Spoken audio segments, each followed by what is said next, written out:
কবে যে ঝড় বৃষ্টি হবে, দেশে যে কি আকাল এলো, আমাদের ব্যারাকপুরে একটু ঝড় বৃষ্টিও নাই। কেন আজকে হবে তো? কেন, কি হবে আজকে? কি হবে আবার? ঝড় বৃষ্টি, এত এত বৃষ্টি হবে আজকে। মুখপুরা, আজকে তো বৃষ্টি না হয়েছে, তোমার কপালে দেবো না কেমন ঝড় বৃষ্টি হয় দেখাবো। হবে, আজকে এতটুকু হবে, কালকে এতটা হবে, তারপর দিনে এতটা হবে, তারপর দিনে এতটা হবে, হতেই হবে। তোর কথা যদি সত্যি হয় তো ভালো, আর যদি না হয়, তুই যেমন বললি বৃষ্টি এতটুকু হবে, আমি ঠিক এতটুকু দিয়ে মারবো। বৃষ্টি এতটা হবে, আমি এতটা দিয়ে মারবো। বৃষ্টি এতটা হবে, আমি এতটা দিয়ে মারবো।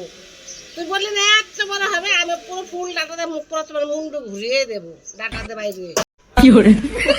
আরে দিদি, আমি তো আর কি করছিলাম, সত্যি সত্যি ভেবে নাও। বাবা রে, বৃষ্টি যদি হয় তো ভালো, হলেই টমেটো আছে, তোমার মালা গেছে গলায় পরে সারা পাতাটা ঘুরাই বেরোবো বৃষ্টির মধ্যে। আর যদি না হয়, এই ডাটা তোর কপালে ভাঙো, কপালে। হ্যালো, কি বলে রে বাবা, মুখই ভালো না। ওরা কেন?